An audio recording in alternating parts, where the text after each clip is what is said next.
श्री गणेशाय नमः। श्रीमद् भागवत कथा के प्रथम स्कंद का 9वां अध्याय। इसमें युधिष्ठिर आदि का भीष्म जी के पास जाना और भगवान श्री कृष्ण जी का स्तुति करते हुए भीष्म जी का प्राण त्याग करना। सूत जी कहते हैं, प्रभु राधे प्रभु, आप ऐसा भाव कीजिए कि ये सब लीलाएं आपकी आंखों के समक्ष हो रही हैं, यानी सामने, आप उसके प्रत्यक्ष दृष्टा हैं, ऐसा भाव कीजिए। सूत जी कहते हैं, इस प्रकार राजा युधिष्ठिर प्रजा द्रोह से भयभीत हो गए। फिर सब धर्मों का ज्ञान प्राप्त करने की इच्छा से उन्होंने कुरुक्षेत्र की यात्रा की, जहां भीष्म पितामह सरसैया पर पड़े हुए थे। शौनक आदि ऋषियों, उस समय सब भाइयों ने स्वर्ण जटित रथों पर, जिसमें अच्छे अच्छे घोड़े जुते हुए थे, सवार होकर गए अपने भाई युधिष्ठिर का अनुगमन किया। उनके साथ व्यास जी, धौम्य आदि ब्राह्मण भी थे। शौनक जी अर्जुन के साथ भगवान श्री कृष्ण भी रथ पर चढ़कर चल पड़े।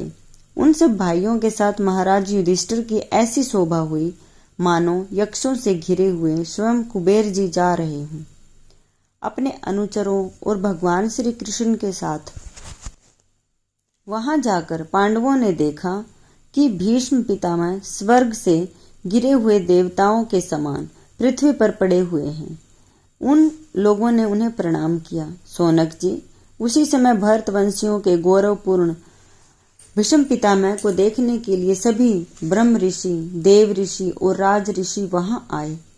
पर्वत, नारद, धौम्य, भगवान व्यास जी, बृहदृष्ट, भारद्वाज, शिष्यों के साथ परशुराम जी, वशिष्ठ, इंद्रप्रमद, त्रित, गृत्समद, असित, अक्षिवान, गौतम, अत्रि, विश्वामित्र, सुदर्शन तथा और भी सुखदेव जी आदि शुद्ध हृदय महात्मा गण एवं शिष्यों के सहित कश्यप जी, अंगिरा, पुत्र बृहस्पति आदि मुनिगण भी वहां पधारे।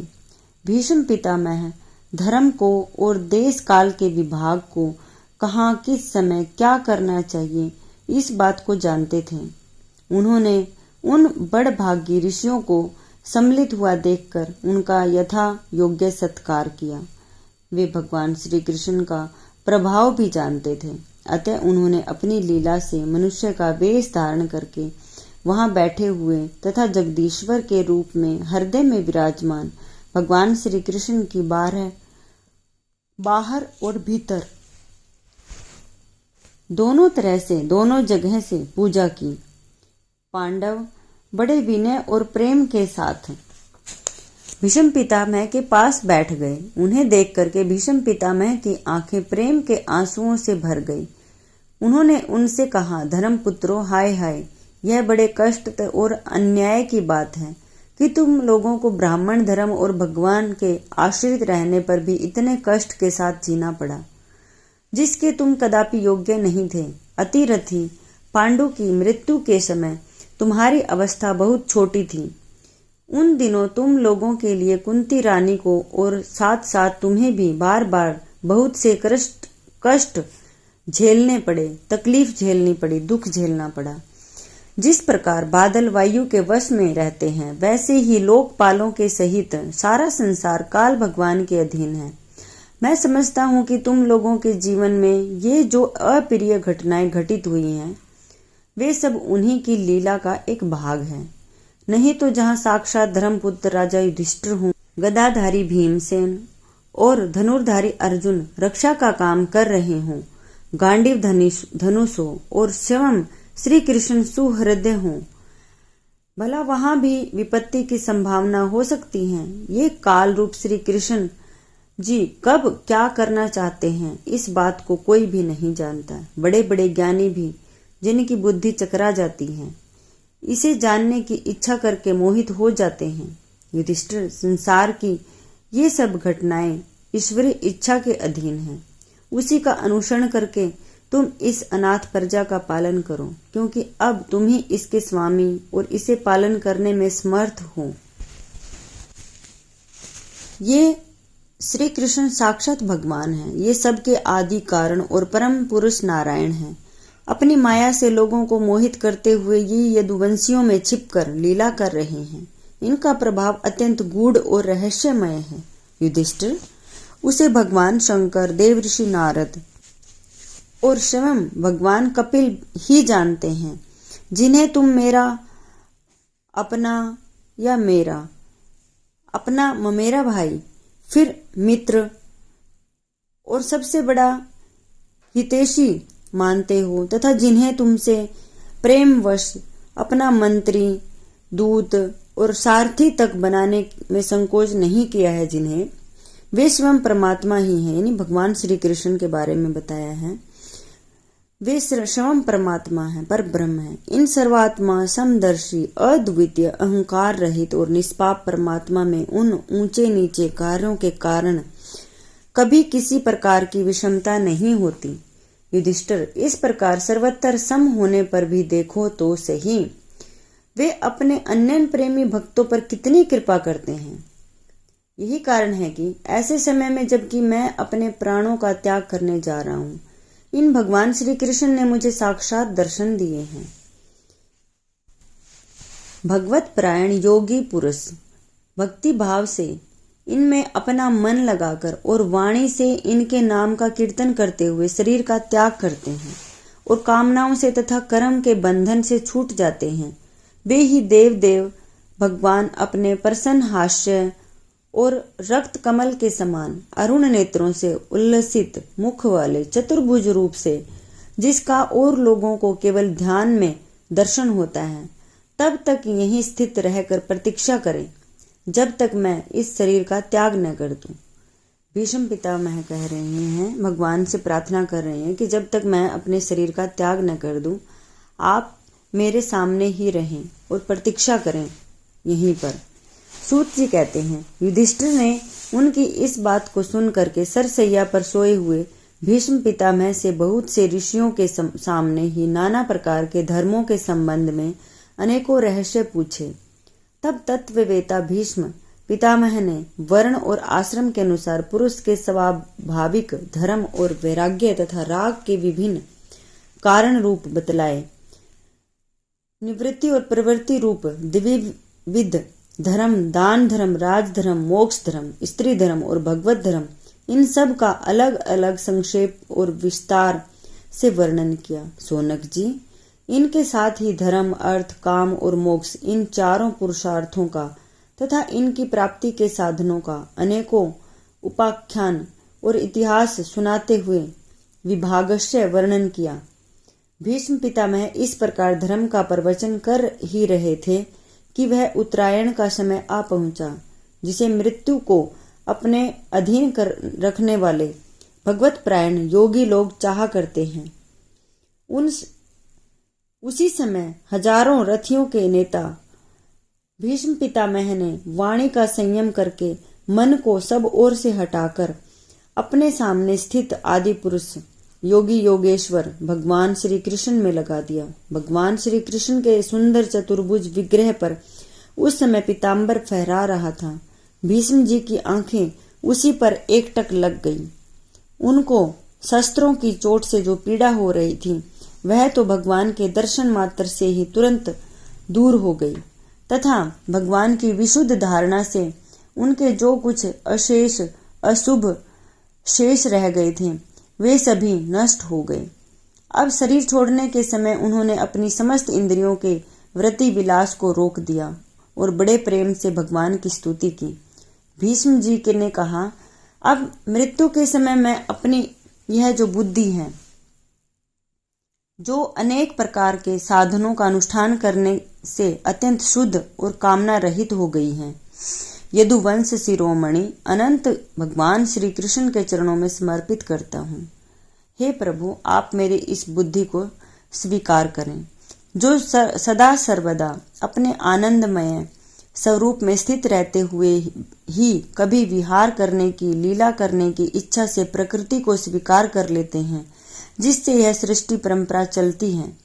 जिनका शरीर त्रिभुवन सुंदर एवं श्याम तमाल के समान सांवला, जिस पर सूर्य रश्मियों के समान श्रेष्ठ पीताम्बर लहराता रहता है और कमल सदृश मुख पर घुंघराली अलकें लटकती रहती हैं। उन अर्जुन सखा श्री कृष्ण में मेरी निष्कपट प्रीति हो। मुझे युद्ध के समय ही उनकी यह विलक्षण छवि याद आती है।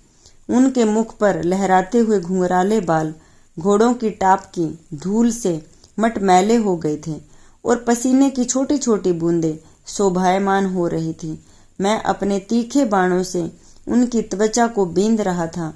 उन सुंदर कवच मंडित भगवान श्री कृष्ण के प्रति मेरा शरीर, अंतःकरण और आत्मा समर्पित हो जाए। अपने मित्र अर्जुन की बात सुनकर, जो तुरंत ही पांडव सेना और कौरव सेना के बीच में अपना रथ ले आए और वहां स्थित होकर जिन्होंने अपनी दृष्टि से ही शत्रु पक्ष के सैनिकों की आयु छीन ली, उन पार्थ सखा भगवान श्री कृष्ण में मेरी परम प्रीति हो। अर्जुन ने जब दूर से कौरवों की सेना के मुखिया यानी हम लोगों को देखा, तब पाप समझकर वह अपने सब जनों के वध से विमुख हो गया। उस समय जिन्होंने गीता के रूप में आत्म विद्या का उपदेश करके उसके सामयिक अज्ञान को नाश कर दिया, उन परम पुरुष भगवान श्री कृष्ण के चरणों में मेरी प्रीति बनी रहे। मैंने प्रतिज्ञा कर ली थी कि मैं श्री कृष्ण को शस्त्र ग्रहण कराकर छोड़ूंगा। उसे सत्य एवं ऊंची करने के लिए उन्होंने अपनी शस्त्र ग्रहण न करने की प्रतिज्ञा तोड़ दी। उस समय वे रथ से नीचे कूदे और सिंह जैसे हाथियों को मारने के लिए उस पर टूट पड़ता है, वैसे ही रथ का पहिया लेकर मुझ पर झपट पड़े। उस समय वे इतने वेग से दौड़े कि उनके कंधे का दुपट्टा गिर गया और पृथ्वी कांपने लगी। मुझे आतताई ने तीखे बाण मार मार कर उनके शरीर का कवच तोड़ डाला था, जिससे सारा शरीर लहूलुहान हो रहा था। अर्जुन के रोकने पर भी वे बलपूर्वक मुझे मारने के लिए मेरी ओर दौड़े आ रहे थे। वे ही भगवान श्री कृष्ण जो ऐसा करते हुए भी मेरे प्रति अनुग्रह और भक्त वत्सलता से परिपूर्ण थे, मेरी एकमात्र गति हो, आश्रय हो। अर्जुन के रथ की रक्षा में सावधान जिन श्री कृष्ण के बाएं हाथ में घोड़ों की रास थी यानी डोर थी, लगाम, और दाहिने हाथ में चाबुक, इन दोनों की शोभा से उस समय जिनकी अपूर्व छवि बन गई थी तथा महाभारत युद्ध में मरने वाले वीर जिनकी इस छवि का दर्शन करते रहने के कारण 100 रुपये मोक्ष को प्राप्त हो गए, उन्हीं पार्थ सारथी भगवान श्री कृष्ण में मुझ मरणासन की परम प्रीति हो। जिनकी लटकीली सुंदर चाल, हाव भाव युक्त चेष्टाएं, मधुर मुस्कान और प्रेम भरी चितवन से अत्यंत सम्मानित गोपनिया रास लीला में उनके अंतर्ध्यान हो जाने पर प्रेमो उन्माद से मतवाली होकर जिनकी लीलाओं का अनुकरण करके तन्मय हो गई थी, उन्हीं भगवान श्री कृष्ण में मेरा प्रेम हो। जिस समय युधिष्ठिर का राजसूय यज्ञ हो रहा था, मुनियों और बड़े बड़े राजाओं से भरी हुई सभा में सबसे पहले सबकी ओर से इन्हीं सब के दर्शनीय भगवान श्री कृष्ण की मेरी आंखों के सामने पूजा हुई थी। वे ही सबके आत्मा प्रभु आज इस मृत्यु के समय मेरे सामने खड़े हैं। जैसे एक सूर्य अनेकों आंखों से अनेक रूपों में दिखते हुए हैं, वैसे ही अजन्मा भगवान श्री कृष्ण अपने ही द्वारा रचित अनेक शरीरधारियों के हृदय में अनेक रूप से जान पड़ते हैं। वास्तव में तो वे एक और सबके हृदय में विराजमान हैं ही। उन्हीं इन भगवान श्री कृष्ण को मैं भेद भ्रम से रहित होकर प्राप्त हो गया हूँ।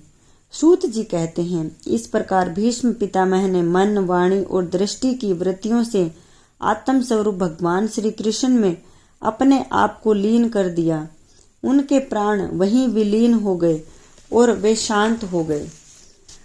उन्हें अनंत ब्रह्म में लीन जानकर सब लोग वैसे ही चुप हो गए जैसे दिन के बीत जाने पर पक्षियों का कलरव शांत हो जाता है। उस समय देवता और मनुष्य नगाड़े बजाने लगे। साधु स्वभाव के राजा की उनकी प्रशंसा करने लगे और आकाश से पुष्पों की वर्षा होने लगी। सोनक जी, युधिष्ठिर ने उनके मृत शरीर की अंत्येष्टि क्रिया कराई और कुछ समय के लिए वे शोक मगन हो गए। उस समय मुनियों ने बड़े आनंद से भगवान श्री कृष्ण की उनके रहस्यमय नाम ले लेकर स्तुति की। इसके पश्चात अपने हृदयों में श्री कृष्ण बना करके या अपने हृदय को श्री कृष्णमय बना करके वे अपने अपने आश्रमों को लौट गए। तदंतर भगवान श्री कृष्ण के साथ युधिष्ठिर हस्तिनापुर चले आए और उन्होंने वहां अपने चाचा धृतराष्ट्र और तपस्विनी गांधारी को ढाढ़स बंधाया। फिर धृतराष्ट्र की आज्ञा और भगवान श्री कृष्ण की अनुमति से समर्थ राजा युधिष्ठिर अपने वंश परंपरागत साम्राज्य का धर्मपूर्वक शासन करने लगे। गोविंद जय जय गोपाल जय जय गोविंद जय जय गोपाल जय जय राधा रमण हरि गोविंद जय जय राधा रमण हरि गोविंद जय जय गोविंद जय जय गोपाल जय जय गोविंद जय जय गोपाल जय जय राधा रमण हरि गोविंद जय जय राधा रमण हरि गोविंद जय जय। नमः पार्वती पते हर हर महादेव हर हर महादेव। भक्त वत्सल भगवान श्री कृष्ण जी के